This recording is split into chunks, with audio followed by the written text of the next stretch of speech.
Simbora, meu povo! Tudo bem com vocês? Escuta só, esse é mais um vídeo daquela série de vídeos que a gente vai fazer aqui só com conteúdo exclusivo para quem faz parte do curso Física Mais Fácil e participa das nossas aulas ao vivo e online. Então, essa aula é sobre o princípio de Galileu. Esse princípio ele se aplica em movimentos compostos. Aí você pergunta assim, peraí, o que é um movimento composto? Os movimentos compostos são movimentos que eles acontecem em duas dimensões, no mínimo. Pode ser em três, mas pelo menos duas dimensões, que é o caso que a gente vai analisar aqui. O exemplo mais comum, o tipo de problema mais conhecido, é o caso de um barquinho que ele vai atravessar um rio. Você está ligado que rio tem correnteza, né? Sim? Então imagine o movimento de um barquinho atravessando um rio. Vamos fazer umas ilustrações aqui para isso ficar mais claro na sua cabeça. Então, deixa eu pegar aqui minhas canetinhas e é interessante que você pegue seu papel e sua caneta para anotar tudo isso aqui, tá bom? Assunto extremamente relevante e bastante aplicado em questões do Enem. Então vem comigo aqui, ó. Imagine que isso aqui representa um rio, uma visão aérea do rio. Estamos vendo de cima um rio e esse rio ele flui para a direita, tá bom? Esse é o movimento das águas do rio. Imagine que eu coloquei um barco nesse rio, um barquinho. O barquinho está aqui, ó, visão aérea do barquinho. Só que esse barquinho, ele está com os motores desligados.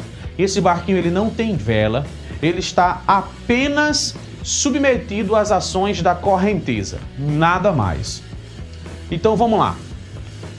Vamos comparar aqui essa correnteza com o barquinho, supondo que essa correnteza tem uma velocidade de 2 metros por segundo, certo?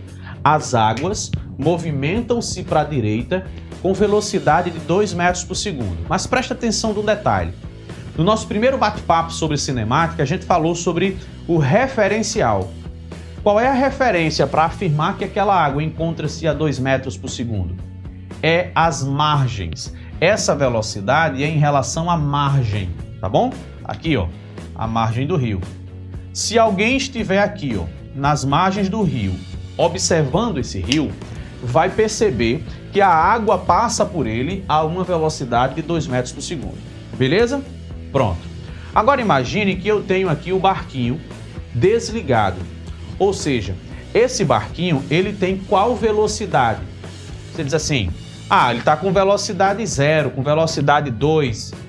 Ele pode estar com as duas velocidades, porque é uma questão de referencial. Esse barquinho, quando comparado com a água, ele está em repouso, porque ele não está se deslocando em relação à água. Ele está totalmente desligado. Só que ao mesmo tempo que ele está em repouso em relação à água, ele está sendo levado pela correnteza. Então, para alguém que está lá fora, esse alguém verá esse barquinho deslocando-se a 2 metros por segundo para a direita. Mesmo o barquinho estando desligado, porque a correnteza leva o barquinho. Sacou a brincadeira? Então, em resumo, a gente diz, a velocidade desse barquinho aqui é duas velocidades. Ele tem uma velocidade em relação à água, e essa velocidade ela é 0, ele está com os motores desligados, e ele também tem uma velocidade em relação às margens do rio. Aí, em relação às margens do rio, ele está também com velocidade de 2 metros por segundo para a direita, porque ele está sendo levado. Beleza? Pronto. Então, é importante você dar atenção a esse referencial. Agora, vamos aprofundar um pouco mais o conteúdo e vamos imaginar que eu vou ligar os motores do barquinho em direção a subir o rio. Ele está com uma velocidade de 5 metros por segundo, em relação à água, tá bom? Agora eu mudei minha situação, olha o que está acontecendo aqui, ó. Em relação à água, o barquinho sobe o rio com velocidade de 5 metros por segundo. Mas para quem está lá na margem, em relação à margem, ele vai ver o barquinho subindo, descendo, parado, ele vai ver o barquinho de que forma? Ele vai ver o barquinho subindo, mas subindo com uma velocidade de 5 menos 2. Ou seja, de 3 metros por segundo. Por que eu subtraí essas duas velocidades? Porque essa velocidade que está puxando o barquinho para a direita se opõe a essa que puxa o barquinho para a esquerda. Então eu tenho uma velocidade 2 para esse lado e eu tenho uma velocidade 5 para esse. O que a pessoa vai ver lá de fora é o resultado desses dois vetores. Lembra da aula de vetores? Que vetores para lados opostos devem ser subtraídos? Então a gente conclui dizendo, em relação à água, o barquinho está com velocidade 5 metros por segundo.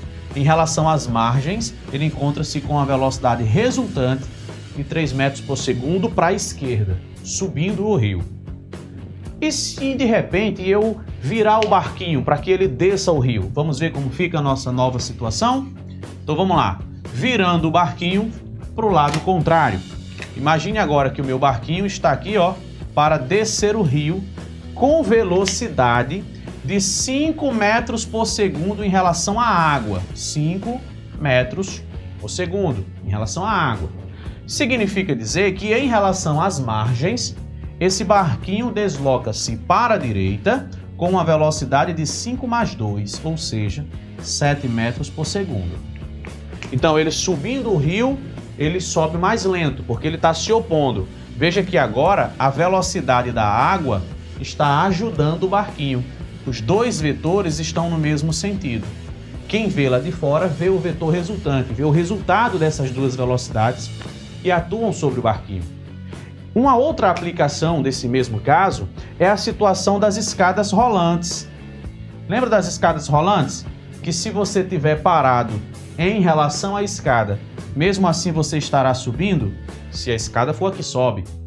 Se você começar a andar pela escada, você chegará lá em cima ainda mais rápido, você ainda estará muito mais veloz, porque a sua velocidade se somará com a velocidade de subida. Agora, se você tentar subir uma escada que desce, aí vai ser um problema. Por quê? Porque você vai ter que estar andando muito rápido para compensar essa perda de velocidade por causa do movimento da escada. Beleza? Ficou claro? Suave? Qualquer dúvida, lembre-se que a gente tem nossos encontros ao vivo para você tirar dúvidas toda sexta-feira. Mas voltemos para cá porque não acabou. Pera aí, para agora não. Tem uma outra situação. Eu vou virar agora o barquinho. Eu vou virar agora o meu barquinho para atravessar o rio. O barquinho ele vai sair desse lado em direção àquele lado ali, ó. Então a velocidade do barquinho em relação às margens, vamos colocar aqui o número 5, como a gente está sempre usando, né? 5 metros por segundo em relação não às margens. Esses 5 metros por segundo é em relação à água, tá bom? Ele afasta-se dessa margem aqui, ó, a 5 metros por segundo. Ao mesmo tempo em que ele está sendo puxado para a esquerda pela velocidade da própria correnteza de 2 metros por segundo. Para quem está lá em cima, ele vai ver o resultado dessas duas ações. Ou seja, ele vai ver que uma velocidade resultante aparecerá aqui no meio. Essa vermelhinha aqui é a velocidade resultante. Ou seja, o barquinho mesmo virado para frente, ele não vai chegar no ponto A. Ele vai chegar aqui, ó, no ponto B. Porque ele está virado para frente, mas a correnteza o leva para o lado. Qual é a velocidade resultante da junção dessas duas? Então, em relação à água, sua velocidade é 5 metros por segundo. Mas em relação às margens, ele está se afastando desse ponto aqui, ó, com essa velocidade na diagonal. Então a gente precisa aqui, ó, lembrar que isso aqui é uma soma vetorial, logo a direção e o sentido é importante. Como os vetores são perpendiculares, a velocidade resultante é igual a 5 ao quadrado mais 2 ao quadrado, ou seja, o teorema de Pitágoras. A gente tem aqui, ó, V ao quadrado igual a 25 com mais 4, ou seja, vai ser a raiz quadrada de 29, tá bom? Então fica atento a esse detalhe. A gente tem as três situações mais comuns de se atravessar um rio. Porém, eu ainda não disse o que é o princípio de Galileu. O princípio de Galileu significa dizer que esses dois movimentos, que a gente tem um movimento que é composto, eu estou indo para frente e ao mesmo tempo indo para o lado. É nessa situação que a gente tem a aplicação do princípio de Galileu. O que é que ele vai dizer? Ele vai dizer que o movimento de travessia, acontece independentemente do movimento de translação ao longo do rio. Nos movimentos compostos, cada movimento ele acontece de forma independente. Ou seja, você pode efetuar os seus cálculos independente da existência do outro. Você pode até fingir que nem existe o outro em alguns casos. Ah, eu quero saber então quanto tempo demora para chegar do outro lado. E eu te pergunto, vai demorar mais tempo chegar do outro lado com correnteza ou sem correnteza? E a resposta correta é: não faz diferença. Porque pelo princípio de Galileu, o tempo que ele vai demorar para chegar na outra margem independe desse movimento. Porque esse movimento aqui, ó, da correnteza, ele não influencia no movimento de travessia. Então eu posso usar somente essa velocidade 5 se eu quiser descobrir o tempo de travessia. Beleza? Então basicamente é isso aí. Gostou do vídeo? Seguinte, não perca as próximas aulas porque esse tipo de material vai ser sempre exclusivo para quem assiste as minhas aulas ao vivo. Cheirão para vocês, um forte abraço. A gente se encontra em breve. Tchau!